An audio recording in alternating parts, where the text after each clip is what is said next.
Hare Krishna, dear devotees. I'm very glad to invite you our online Sangha on this very special day. Today is Vijayadashmi, Lord Ramchandra's victory over Ravana. So it's a very important occasion. Right after the conclusion of the 9 days known as Navaratri, there's also an incident behind that, how the external energy of the Lord Durga actually won over Mahishasura, who was another demon who had some powers due to his austerities, and with his power he started to create a lot of trouble for everyone. So therefore Durga appeared and took care of him. Today is also a special day because it's also appearance day of Sriman Madhvacharya. Sripad Madhvacharya, as we know, is in our disciplic succession. So we are known as Brahma Madhva Gaudiya Vaishnava Sampradaya. So today is also another special occasion. We have a very special guest, and he has a very interesting thing to narrate to us. His Grace Brahma Tirtha Prabhu has kindly joined us to give some interesting account of his visit to India, how he met with Srila Prabhupada, and what happened eventually. We all know about this book, Perfect Questions, Perfect Answers, and he is the main person in that, starting the conversation with Srila Prabhupada, and then eventually all his questions were satisfactorily responded to by Srila Prabhupada, and Prabhupada himself suggested this book be published. Okay, I'm going to request Yashika to kindly introduce our special guest to our online Sangha. Take over, Yashika. Hare Krishna, everyone. Welcome once again to our Sunday Feast program. As Guru Prasad Prabhuji said, today is a very auspicious day, and we're fortunate to have the association of His Grace Brahma Tirtha Prabhuji. Prabhuji was born in New Jersey in 1949. He got his bachelor's in chemistry from Rensselaer Polytechnic Institute in 1971 and his master's in geology from Rutgers University in 1975. After a 20 years career as a geologist, as well as the vice president of a large environmental company, Prabhuji is now an environmental consultant for state governments. He has been a member of Bhaktivedanta Institute since its establishment in 1976, and he also gave a presentation at their first international conference on Life Comes From Life in 1977. He's worked on many projects with Slapud Das Prabhuji, who's also known as R.L. Thompson, from 1995 to 2008. Currently, Prabhuji serves as the director of the Bhaktivedanta Institute for Higher Studies, and he's also the co-director of ISKCON Rizal. His conversation with Srila Prabhupada is memorialized in the book Perfect Questions, Perfect Answers, which is also related to his topic that he will be speaking on today, which is the inner story of the book Perfect Questions, Perfect Answers. So once again, I'd like to welcome Prabhuji and hand it over to him. Hare Krishna.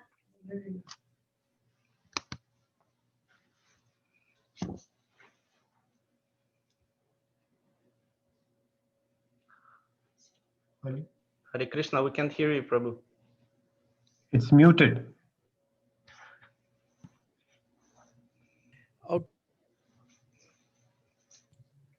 Okay.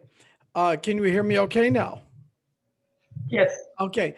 Whoever's listening, if you don't mind turning on your camera, please do. You don't have to, but I like seeing who I'm speaking to.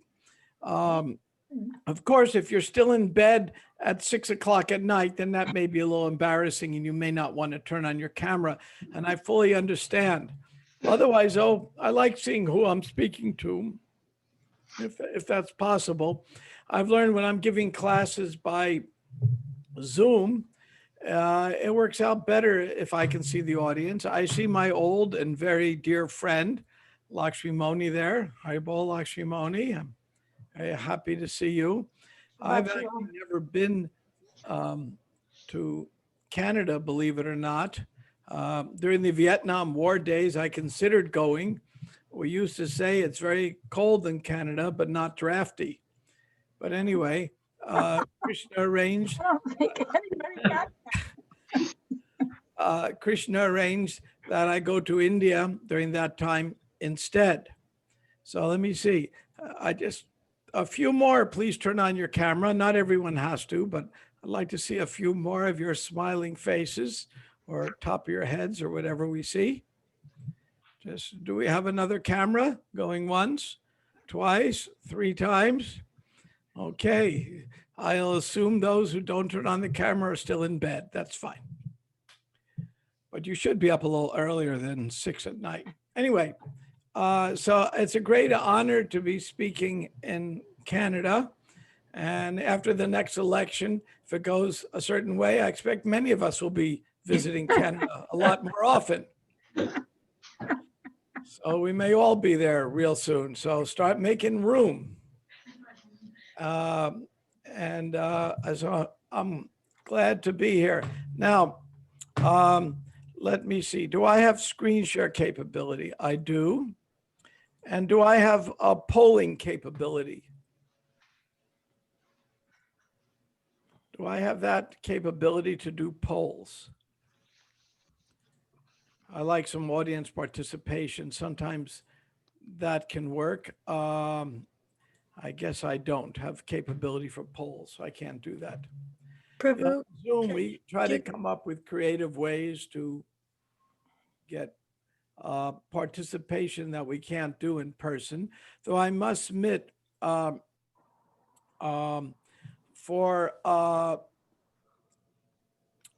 since COVID has come, I've never heard more classes in my life, hours a day, and I've never given more classes, which I don't know how well that goes, but at least for me, Satsarup Maharaj once said to me, chance to give a class, don't let it pass.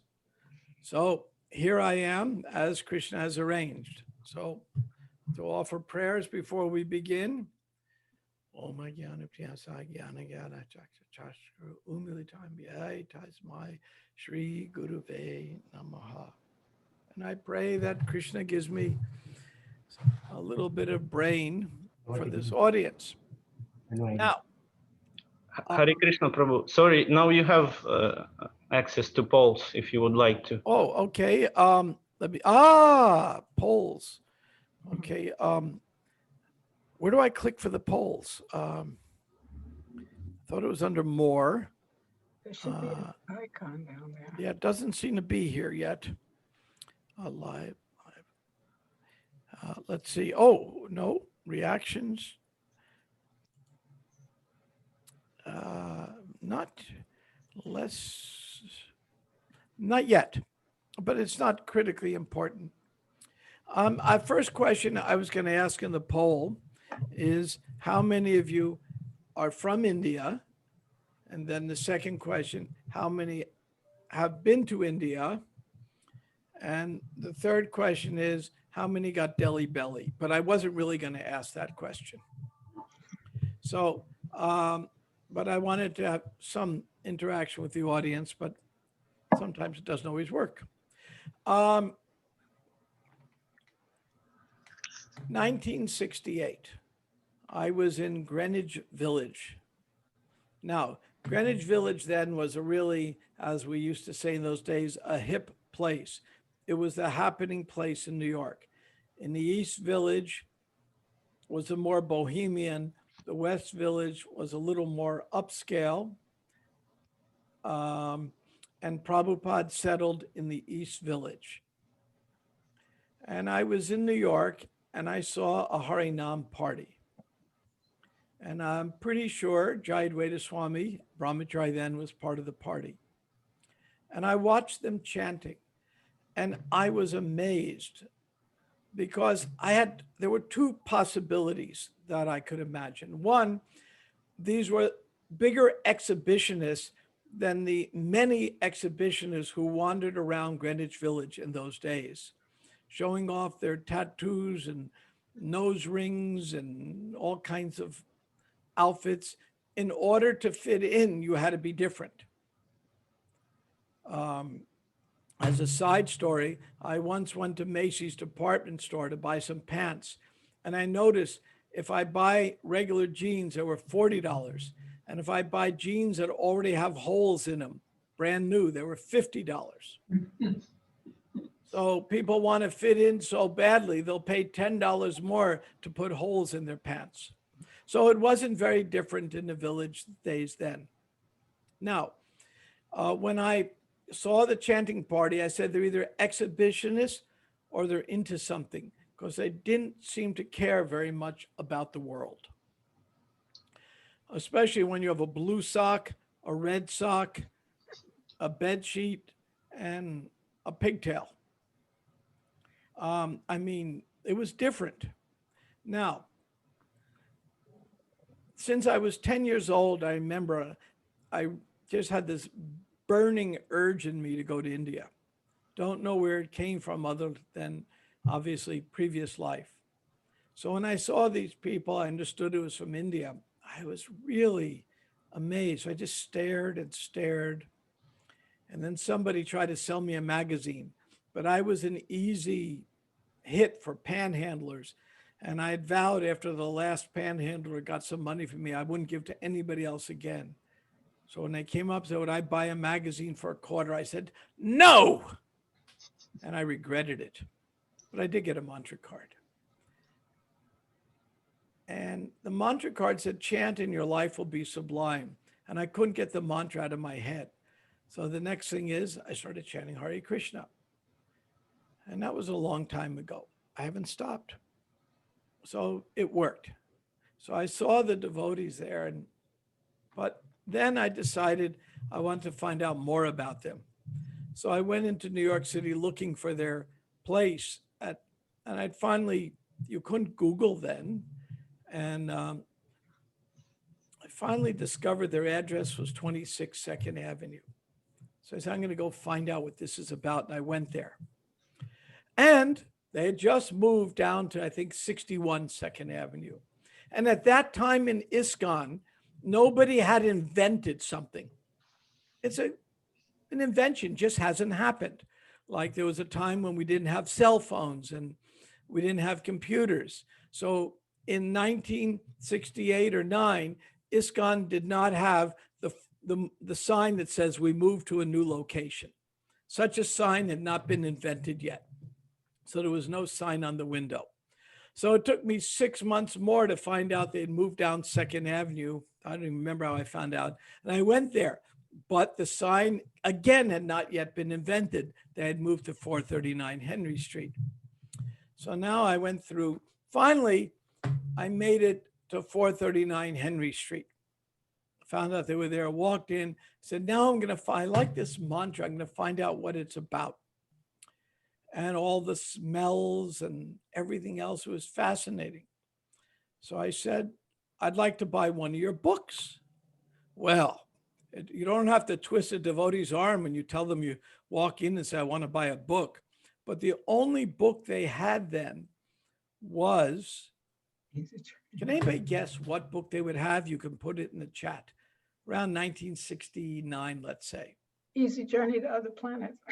Nope, not published yet in America. Any other guesses? Think of the worst book to give somebody who knows nothing about the philosophy. Any other guess? Bhagavad Gita, chapters 1 to 6. Bhagavad Gita. Not Bhagavad Gita. That would have been wonderful. I would have Sri loved to have had that. What's that? Sri Upanishad? Nope, was not. That would have been perfect for me. Gosh, that book would have just been exactly what I needed. Because when I joined in 68, there was Easy Journey, but it wasn't in book form. It was a mimeograph. Yeah, this was a book. Bhagavatam first canto? Not published in America yet. Nectar First of canto would have Buddha? been perfect for me. Second canto. Bhagavatam's second canto.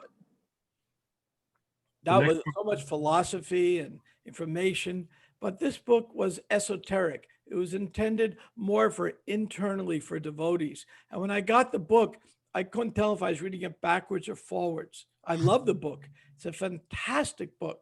But for your first book, it's a little book. Nectar of Devotion? Yes, Nectar of Devotion. And I said, I'm going to take this home and I'm going to find out what this is about. But I didn't understand the words, because a lot of the words are rasa and this and that. So I said, okay.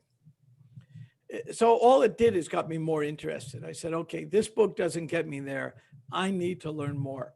Then I was in college and I took, I picked up from the village a copy of the Gita. Prabhupada's wasn't available yet. And I picked up Franklin Edgerton's Gita and read that. And Franklin Edgerton wrote an interesting Gita, decent translation. Anybody read Franklin Edgerton's Gita? Don't. Okay, because he has an essay in there, and the essay goes, Tat Twam Asi, thou art that. In other words, you are God. And when I read it, I would say I knew that was BS, but BS comes from a cow and is pure. So maybe that's not the right term to use, but I knew it wasn't correct. Then in college, I took a course on Oriental philosophy from a very good professor. And I read, we read Dr. Radhakrishn's Gita, the one Prabhupada recommended without the purports.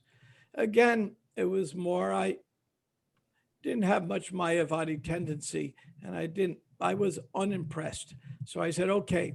Then at that time in America, a phenomena happened beginning around 66, more like around 66, 67. An interesting phenomena happened. India changed its visa laws. And America changed its visa laws, and the Indians could start getting visas to America. Before that, it was almost impossible. And of course, Prabhupada got his visa, and then the yogis started coming. Rajneesh and this one and that one. And the New York Post made a centerfold each week of the latest guru to come from India, sort of making fun of them. And each one would declare, I am God, you are God, do whatever you like. Some of them were actually innocuous, like Maharishi, which teach you a mantra, TM, it was kind of innocuous. Some of them, like Rajneesh, were actually dangerous. And there are others like Guru Maharajji were just odd. And, so you had some sincere folks and mostly a menagerie. So I said, how can I figure out who's real? And the question comes up, and probably many of you have had this question. Some of you may still have this question. How do I know if the Hare Krishna movement is really bona fide? How do you know if this really is the essence of the Gita? I mean, it's a fair question. How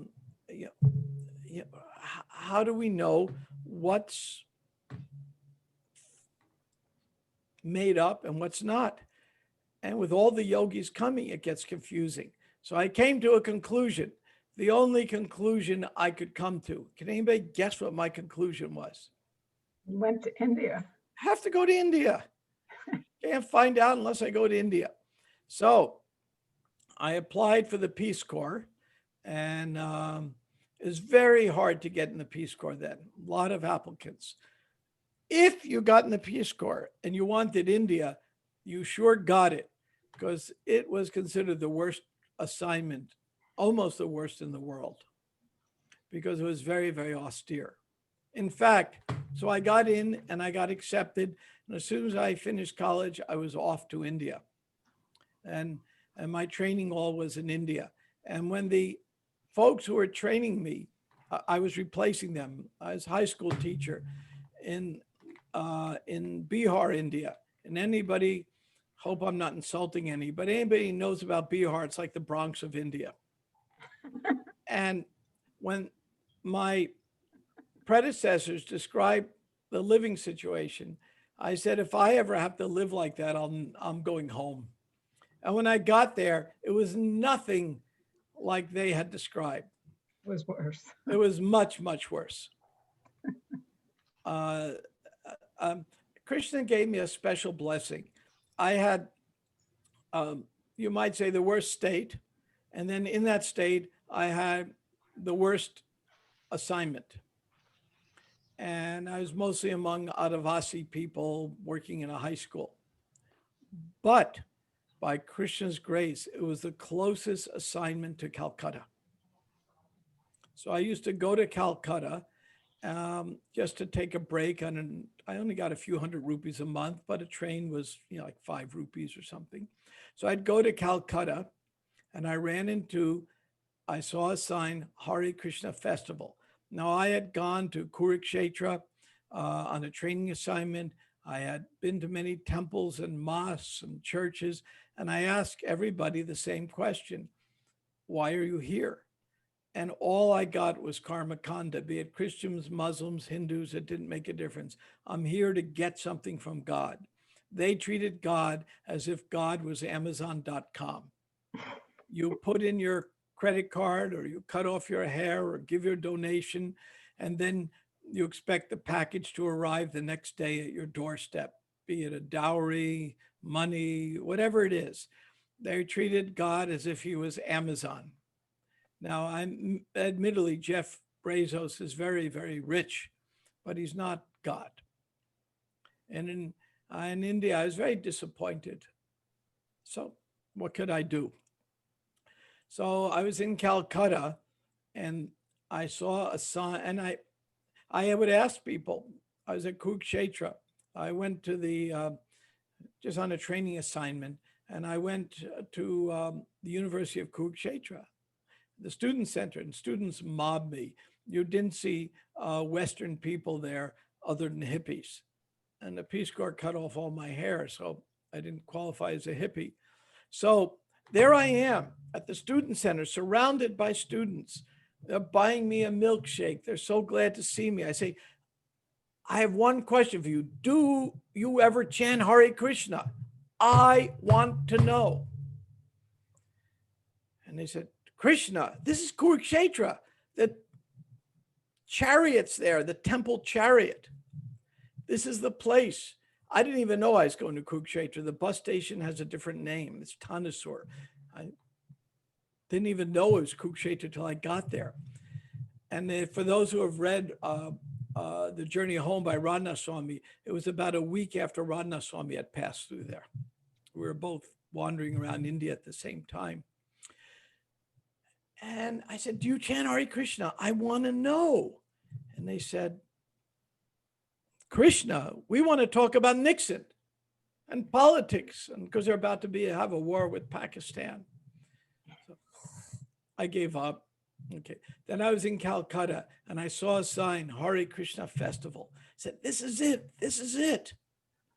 So I went to see what that's about. And there was Giriraj Brahmachari speaking. And 49 years later, I can still remember his talk. It was so good, so brilliant, so philosophically spot on. He spoke to this audience. It was a very fancy part of Calcutta. I forgot the name of it, very fancy part.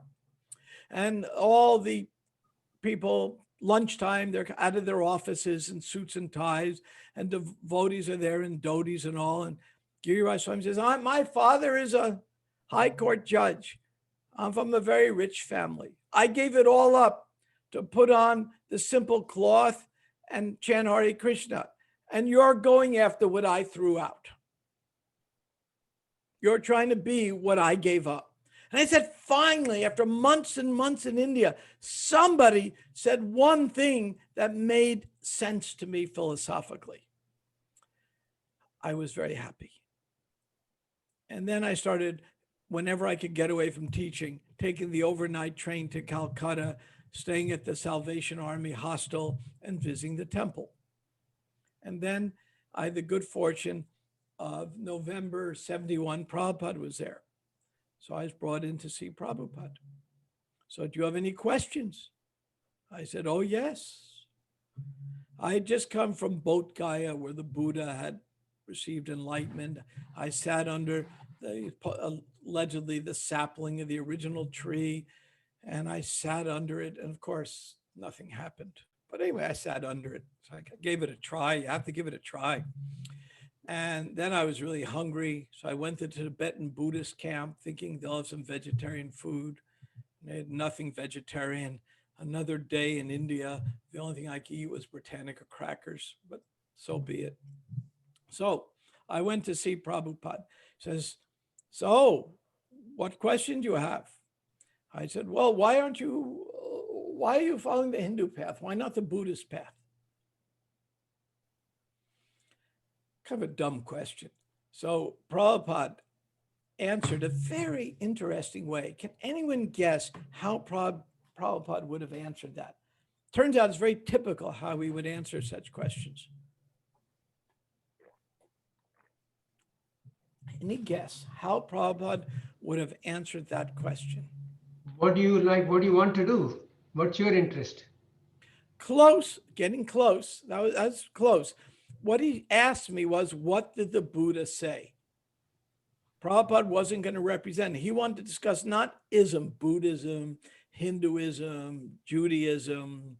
He didn't want to discuss isms. He wanted to discuss philosophy. So he asked me, what did the Buddha say? And then he would respond to that, like in the dialectical spiritualism, in that philosophy discussions Prabhupada had with Hari Griva and Shama Sundar. They would say to Prabhupada, Hegel says this, Aristotle said that, and Prabhupada would respond.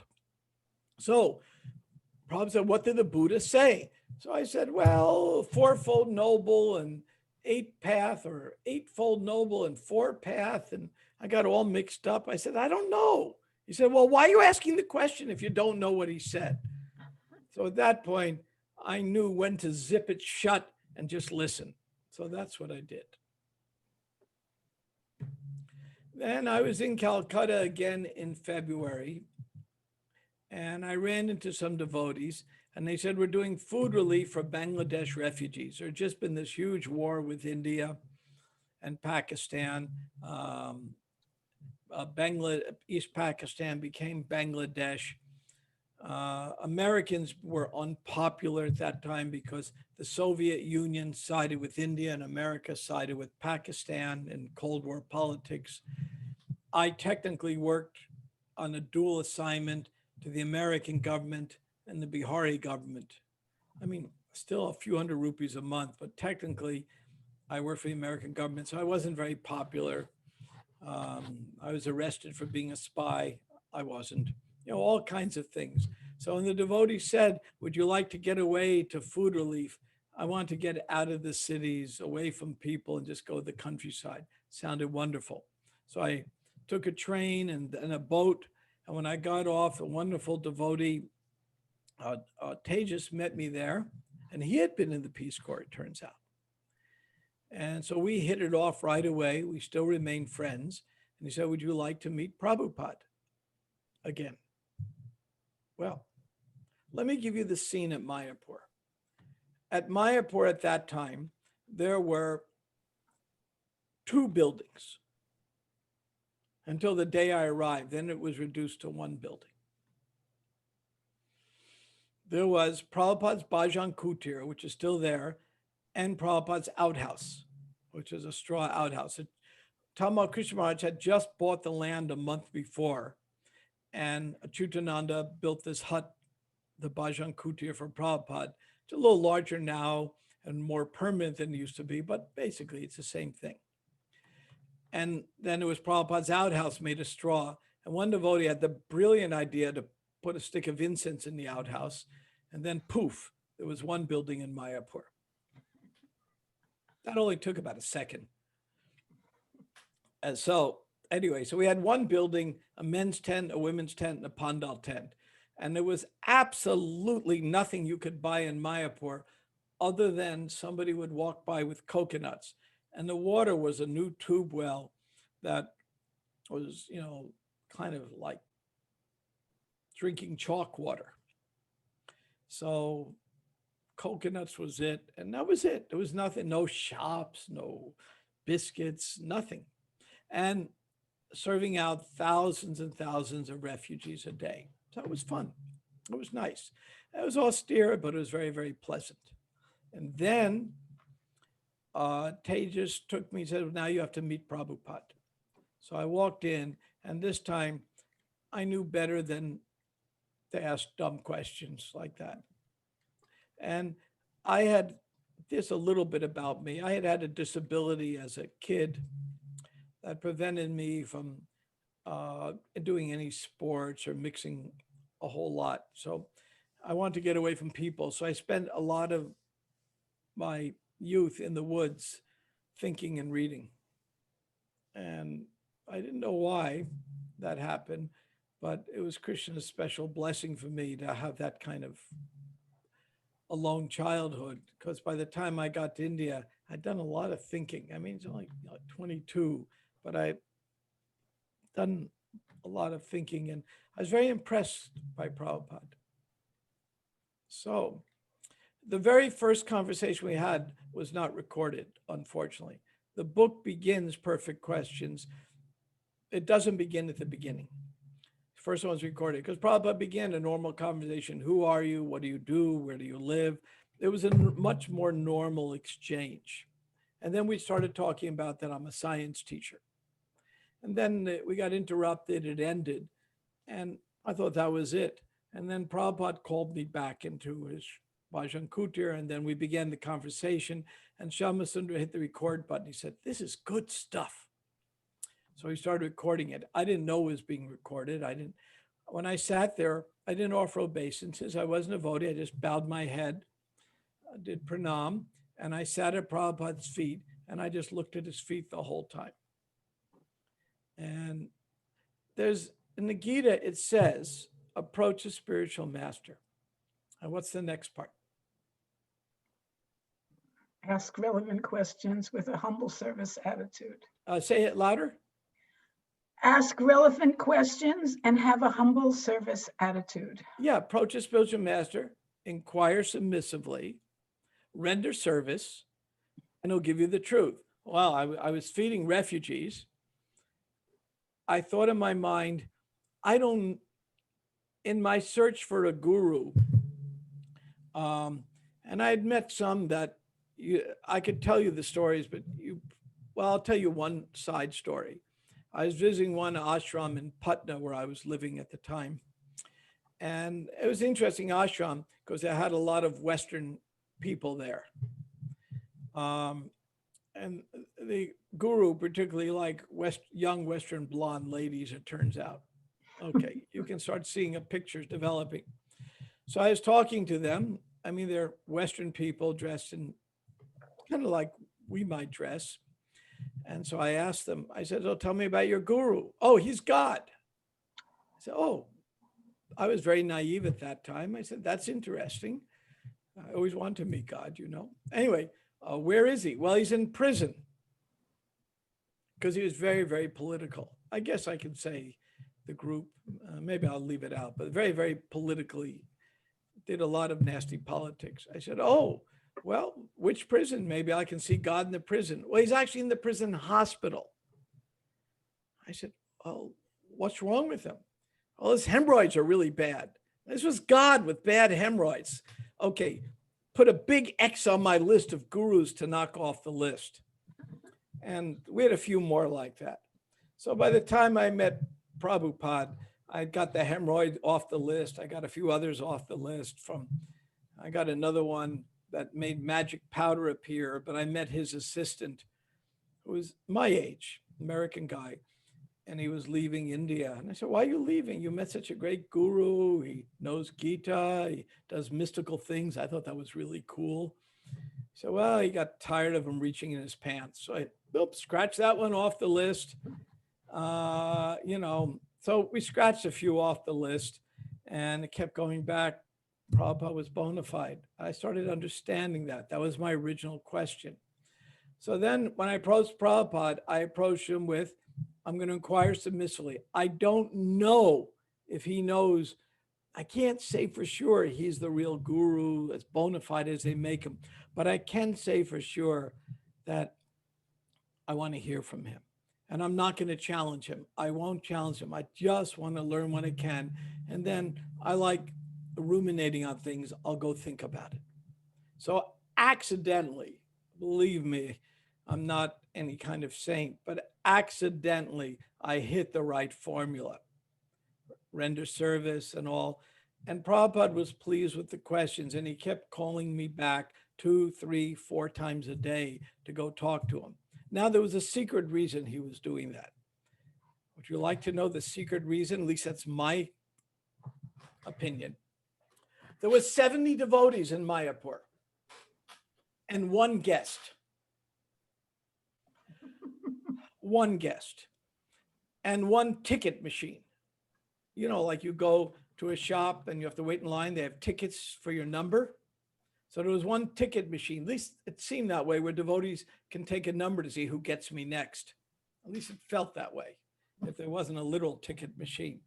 Because everyone was preaching to me. One devotee came to me and said, I had a cold. I was taking the normal over-the-counter things. You shouldn't take that. Only Ayurvedic. It's sinful. It's horrible. Devotees have two religions, Krishna and nothing allopathic. One is based on pure science, Krishna. The other is based on mental speculation, nothing allopathic. Anyway, so then the next devotee comes up to me and says, gee, I heard you have some aspirin. Can I have one? So this was going on like this. And then there were wonderful people like Yadabar and Vishaka, and he had been in the Peace Corps. So I was able to relate to them. And there were other devotees, names to be unmentioned, who, if you didn't dance enough at Arti, could grab you and shake you up and down. And everyone was, practically in their young 20s, maybe somebody a few years older. So it was an interesting crowd, and there was one guest and everyone wanted to preach to me. So what did Prabhupada do? He kept me in his Bhajan Kutir all day to protect me. Because he knew, I was educated, I was a teacher, I wasn't a hippie, so he kept me there all day to protect me, but I wouldn't surrender. I'd just talk. Then on Gaur Purnima night, this was the Gaur Purnima festival, a mystical thing happened to me. There were many mystical things that happened, but I'll tell you 2 of the mystical things and then we'll stop for questions.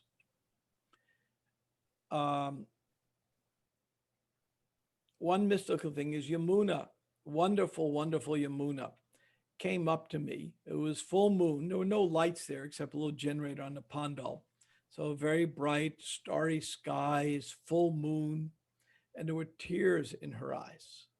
And I could see it glistening in the moonlight. And for anyone who knew Yamuna, if you had to say a word of what does she radiate, it's love from every pore. You can hear it when she sings Govinda prayers in the morning. You can read her biography. You can see it in her writings. I mean, it's just love. So she love bombed me, as we used to call it then. Said, you are so fortunate. You are so fortunate. Prabhupada is giving you all his time. I was probably the last, I think I was the last devotee that Prabhupada personally, a new person, gave so much time to. 65, 66, 67, see, even 68, Prabhupada could spend a lot of time. By now it's 72, there's, thousands and thousands of devotees. So it was no longer Prabhupada's job to do that. But being the only guest, I was fortunate. Said, you're so fortunate. Prabhupada's giving you all his time every day. And after that, I went for a walk behind the pandal, and I did something very uncharacteristic of me. I collapsed. And I just started crying my eyes out because I knew what was next. So the next morning, Prabhupada calls me in and I said, well, thank you very much for all your time. Really nice. Thank you. But I have to leave now. Let's go back to my teaching. And Prabhupada says to me, don't talk L-E-A-V-E, talk L-I-V-E. Because Yamuna had scared me that I had to surrender. And I said, you want me to stay? And he goes, yes. And I say, okay, I'll stay longer. And then he said the magic words that your dog is always waiting to hear. What are the magic words your dog wants? Do you know? Want to go for a walk? No, not that. Even better. Good boy. Magic words Prabhupada said to me. You guess? How many? Say again? Come and eat. No, that's a good one, but even more magic. I mean, Lord, I'm sure Bhaktivinoda Thakur had a dog named Tiger. Krishna had 2 dogs. We have a lot of experience in this, our Sampradaya. Ramananda Roy had a dog. So we can study these things. What are the words? Let's say a male dog. I'll make it easy. A male dog wants to hear from you. Not that there's a female dog coming either, by the way. Come The close magic to me. words. What's that? Come close to me. No, good boy. Good boy. Good boy. Those are the magic words. And Good Prabhupada boy. said to me, good boy. And when he said that to me, I knew I was his dog. And after that, the conversation got much more personal and much deeper. Because Yamuna loved Bami, and then Prabhupada just made me surrender. Even staying a little longer was a huge surrender in many ways. And I became his good boy. So then I became his dog, and I understood that to be so. So that's the inner story on perfect questions, perfect answers. I have other Prabhupada stories I could share as time allows. I want to give you the mystical story, though, another mystical one. Yamuna's was extremely mystical. When I was in college studying the Gita, there's one verse that really bewildered me. Now, remember, I knew no Sanskrit whatsoever. Sanskrit was the furthest thing from my mind, and it just didn't exist for me. But when I studied the Gita in English, I came across a verse and I asked my professor, can you explain this verse to me? Because I just don't understand it. It didn't make sense. And he could not explain it. Then Prabhupada quotes the verse to me in Sanskrit. And he says to me, so you know this? And it was the only English verse. I mean, I didn't know the Sanskrit, I knew. And that's even if one commits the most abominable activities.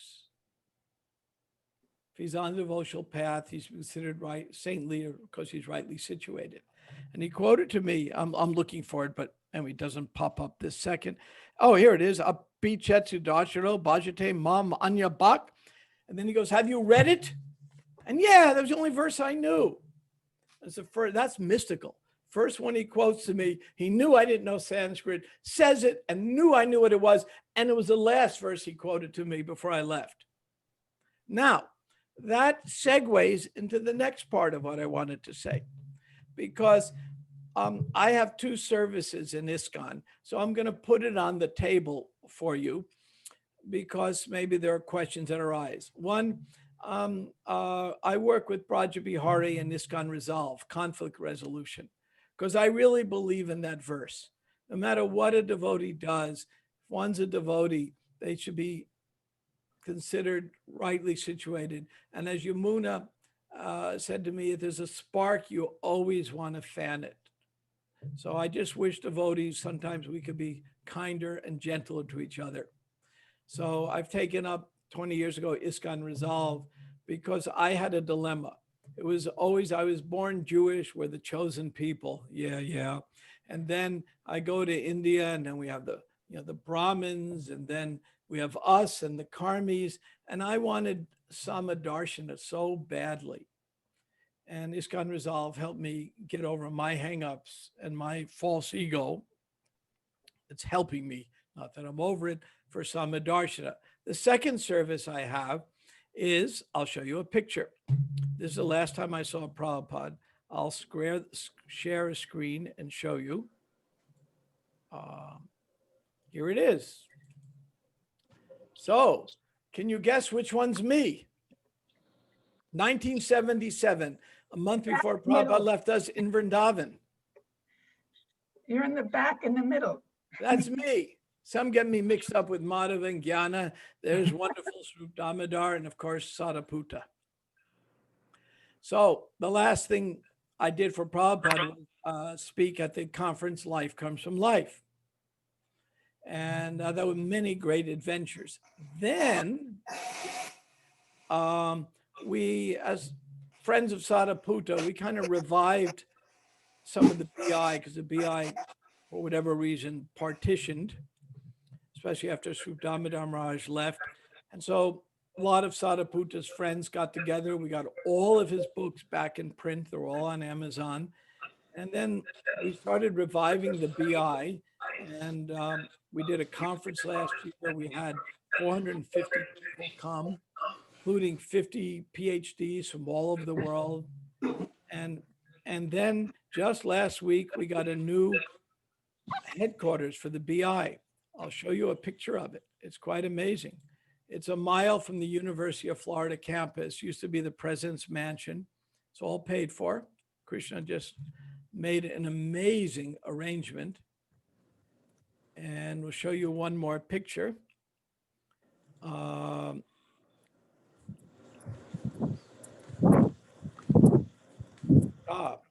other picture disappeared, so I won't show you one more picture. I'm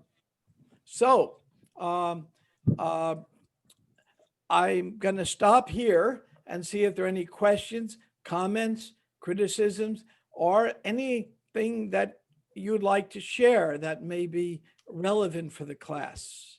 Any reflections that you have, share. I'd like to hear from some of you. I spoke too much and you've driven me all now to drink. Water. Hare Krishna. Yes. Hare Krishna. What did Prabhupada say about the Apichit Sudarataro verse? How did he explain it to you? Well, that's a good question. I was talking to Prabhupada about if a person wants to become rich, praise to Krishna, will he become rich? He says, he can become rich. Prabhupada said, yes. I said, you pray, you get rich? Because I was so turned off by, people just doing what I now know is karma kanda. I was really turned off by that. And Prabhupada says, praying to Krishna is not evil. Somehow or other, he prays to Krishna. So you cannot say that he is evil. And then he quotes the verse. Again, the only verse I knew. So as soon as he begins to pray to Krishna, that is not evil. Therefore, Krishna is all attractive. So Prabhupada explained that if you're praying to Krishna, it's not evil. So that was the context for that. Thank you for asking that nice question. You're the first one to ever ask me that question. That's pretty good. I never spoke on the book until COVID came. It was just some kind of embarrassment, silly on my part, but I never spoke on the book because I didn't like speaking about me, but Krishna forced it. So now I have to do this service. And you're the first one to given a bunch of talks on it. You're the first one to ask me such a good question. Thank you. Jai. So what other questions, comments, reflections, criticisms? Can I Anything say else? something, Prabhuji? Please. Hare Krishna. I just want to thank you for not today's class, but all your questions that you asked at that time, because I read your book, like Perfect Questions and Perfect Answers, and it gave me the answers of my questions that I had that you asked on behalf of me to Prabhupada at that time. So really, I got all the answers of my questions because of you. So thank you so much. Oh, well, thank you. That's really kind of you. You've made me very Thank happy you. today. Thank you so much. Thank you. I'm glad I could be an instrument of service for Prabhupada. The book is now, I think, in 44 languages, and Jai Wow. Pataka Swami is going to put a display at the Bhajan Kutir of the book. Wow. I get amazed in how many languages it's in, including one in Africa that you can only pronounce it by clicking your tongue. I can't tell you what language that is. Okay.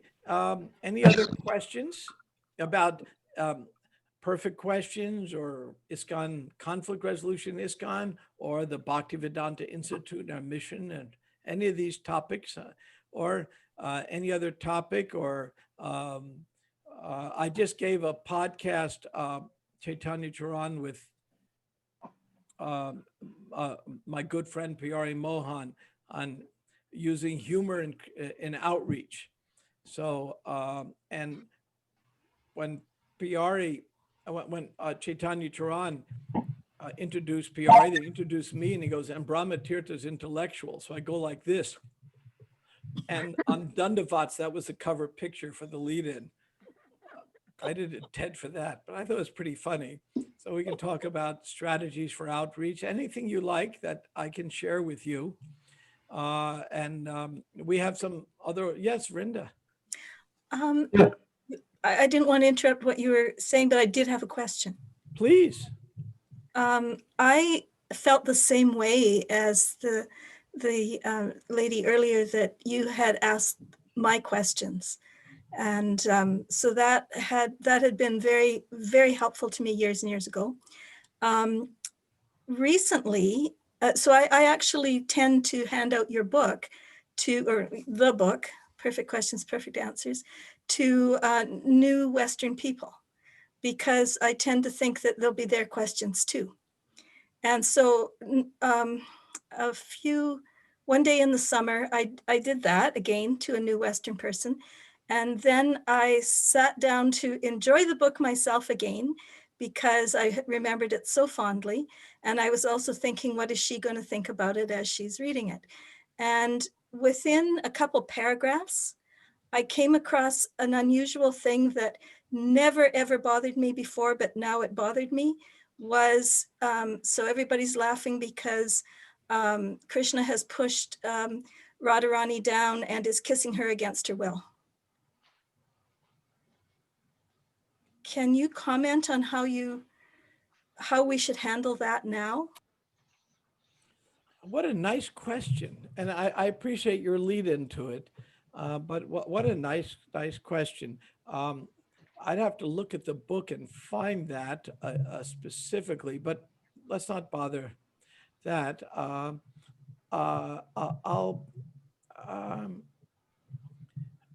It's a very thoughtful question. And it takes us into an area of hermeneutics. For hermeneutics, as many of you will know, is the science of understanding scripture. And there's a hermeneutics that Prabhupada gave us. And the hermeneutics is called Guru, Shastra, and Sadhu. And so we have a way of understanding what are really important principles of devotional service and what are flexible details. So giving a hermeneutical analysis to what you're saying is woman wants to be abused. And we have that verse in the fourth canto, which, the so-called rape verse, things like this. But when lovers are playful with each other, it's different. It's not abuse, it's love. For example, I'll give an example. When my kids were young, we would wrestle. And it's not abuse. Sometimes we get hurt, but it was just playful wrestling. We would just wrestle with each other and, doing their boys. So, it was a lot of fun. And we do things. We went out, one of my sons ended up being a federal secret agent chasing cartels, drug cartels. And it started when he was 10. That's all he wanted to do. And what did he do when he got a few years older? Started playing paintball. And so he dragged me into the woods with him, and we're shooting each other with paintball. Now, we're not hurting each other, but it's affectionate. It's an affectionate thing. So it's not unusual for lovers to be affectionate, and sometimes there may be there were times when Radharani would make life very difficult for Krishna. Sometimes Krishna would make things difficult for Radharani. The best presentations I see of this that I've read, I mean, there's plenty out there, but I like Shivaram Swami is particularly good at presenting Leela in a very chaste, but very profound, deep manner without holding back. So I found his books are very useful that way. So the spirit, everything that's good in the material world is just a reflection, somewhat perverted, of the real spiritual world. So if children roughhouse with their parents here, certainly in the spiritual world, it's done in the purest way. And we see Mother Yasoda even tried to tie Krishna up, which is, that time is coming very soon. And she wasn't very good at it, but she tried hard. And just, it's hard to tie God up. Does that answer your question, or is there some angle I might have missed? Thank you very much. That was beautiful.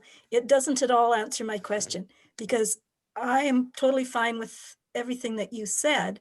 How does a new person hitting that 3 paragraphs into the book? That's even a better question. Okay, I understand. That's a good question.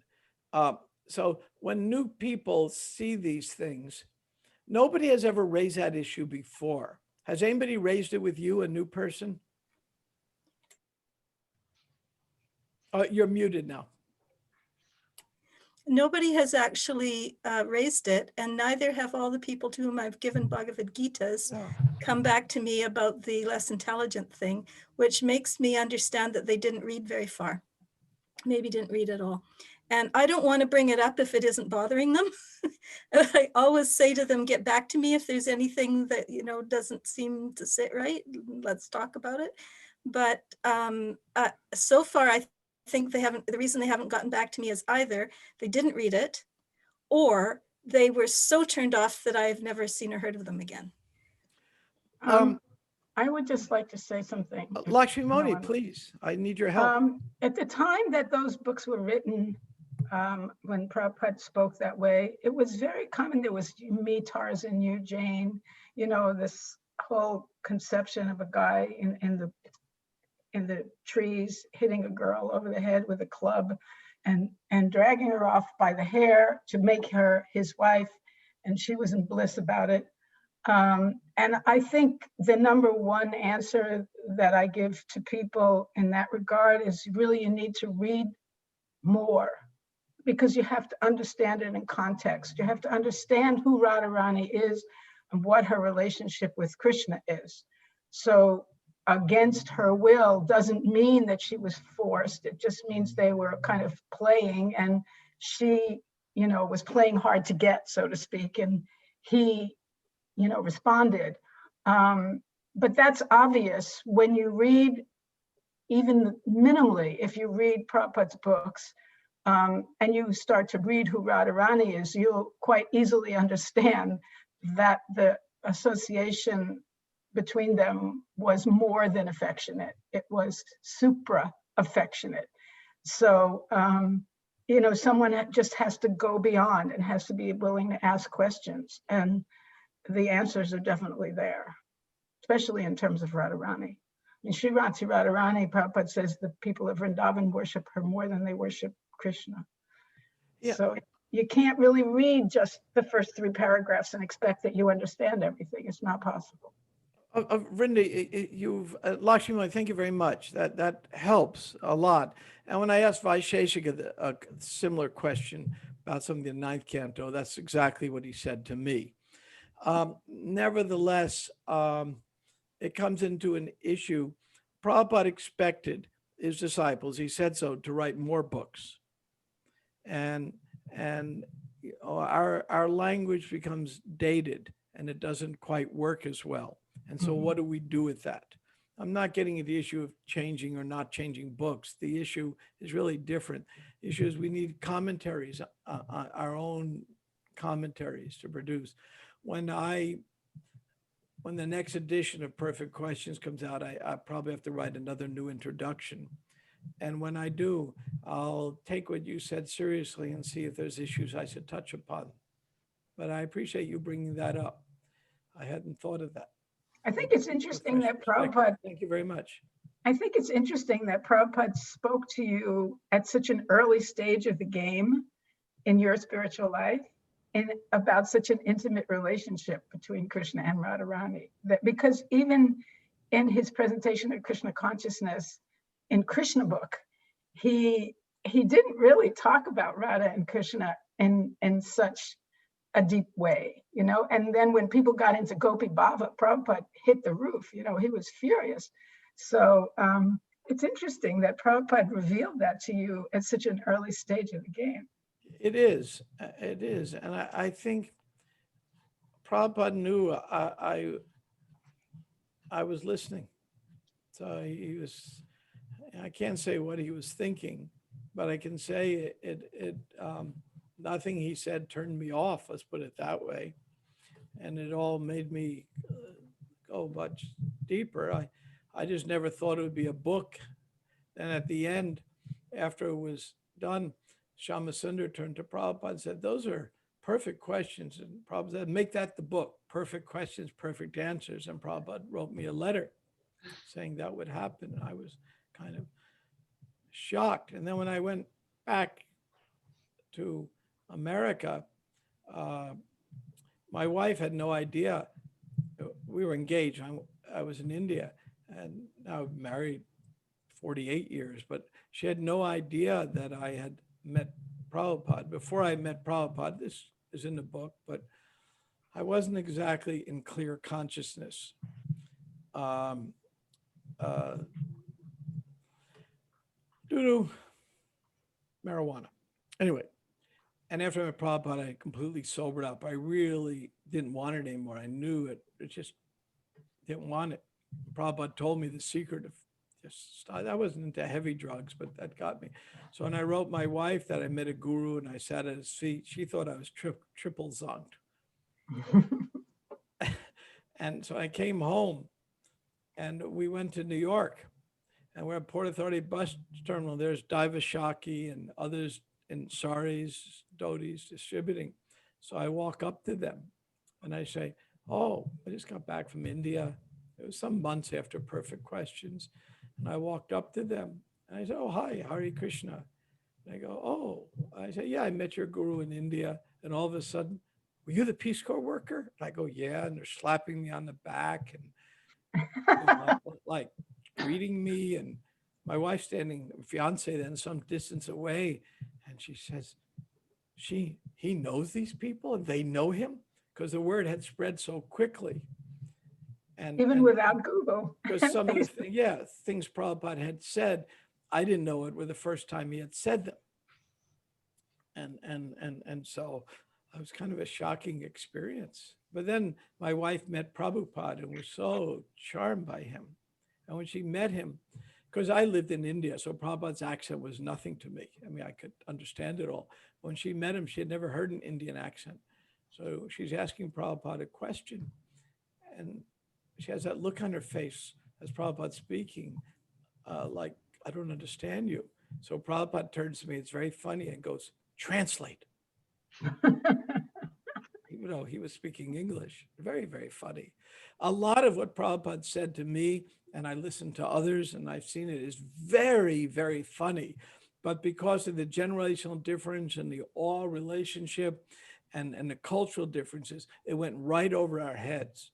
But, Prabhupada was very, very funny. And some people will write a good book on that one day. Maybe me. Okay, I think we're almost out of time. Tell me when, I don't know exactly when the time ends, but somebody can tell me. If anybody wants to, if there is more time, you can either ask questions or you can put it in the chat or comments. Hare Krishna. Yes. I just wanted to thank you very much for this wonderful, wonderful book. It has such a huge impact on me in my very early Krishna consciousness. And also subsequently have also given it to so many of my friends, and some of them came to Krishna consciousness because of this book, actually. And actually, I also remember even that story about Radharani and how I reacted to it. And I thought I never really took it in the wrong way. I actually took that it was so sweet and there's so much depthness and love to Krishna consciousness. So hopefully you will not take it out. No, I do not take it. I do not take anything out, but I will add commentary where it would help people understand in the introduction. I wanted to change the name of the book. A focus group in England, BBT, hired a focus group of non-devotees to look at all our books. And the focus group, when they looked at this one, they said the title was presumptuous. And so when they shared that with me and they wanted me to write introduction for a new edition, I said, why don't we change the title, make it a little humor? Perfect questions, perfect answers. A funny thing happened to me on the way to the Ganges. But the BBT is not known for their sense of humor, so they wouldn't do it. So I went and wrote the introduction and I called it a perfectly presumptuous title. And I described why the title was appropriate according to Prabhupada's teachings and understanding. So, but what was it, Anandamayi, that when you read the book that touched you? I think it was like many devotees have mentioned that that it perfectly answered my own questions. And it answered them in such a simple and yet very profound way, in a way that it wasn't just the philosophical satisfaction that you get from it, but it was also the satisfaction in the heart. So in that way, like how Prabhupada is so simple. And yes, the questions were also perfect. And of course, the answers were perfect. So personally, I really love the title. I mean, it's such a legendary classic. And I really actually hope that the story that you have told us today about how it came about, maybe if you will happen to do the new version, maybe you can include that story as one of your introductions.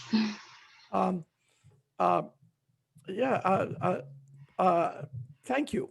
I will have to think about that. I'm working with the BBT a lot now because we're the Bhaktivedanta Institute we have 5 books in production on science matters. And so I never talked to him about this book, but I'll talk to Vaisheshika about it. I'm putting my email address. Somebody has some question for me. One question came, how long it took you when you first saw the Kirtan Street, the first meeting Prabhupada in India?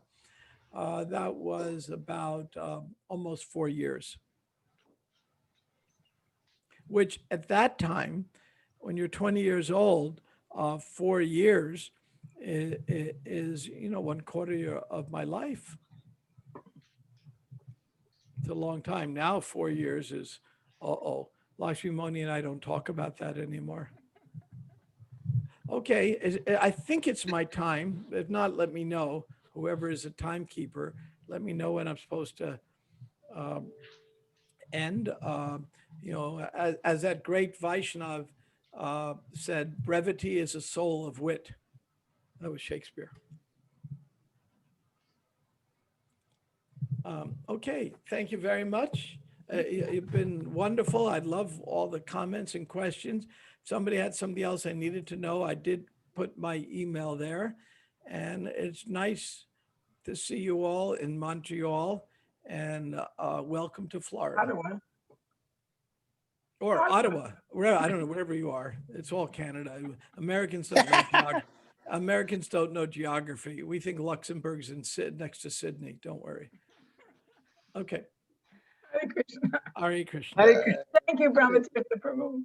Hare Krishna. Hare Krishna. Hare Krishna, Brahma Tirtha Prabhu, Guru Prasad here. Oh. I definitely want to thank you for kindly accepting our invitation and be present. And you are really funny. Thank you. I'm glad I could, I once gave a class at Krishna House in Gainesville. And afterwards, one young person who had joined the class came up to me afterwards, said he really liked my class. I said, what did you like about it? And he gave me the biggest compliment I ever received. It's a compliment so rare. Hardly anybody that gives class ever gets this compliment, but I'll share it with you. And he said to me, I said, what'd you like about the class? He says, I didn't fall asleep once. The rarest of compliments. I was once at a class, I won't mention details, but I watched the speaker fall asleep. That's the true story. We won't mention names. Okay. Okay. Okay. Thanks Hare again. Krishna. Hare Krishna. We'll be in touch. Haribol. Thank you very much. Guru Prasad, I appreciate. Haribol.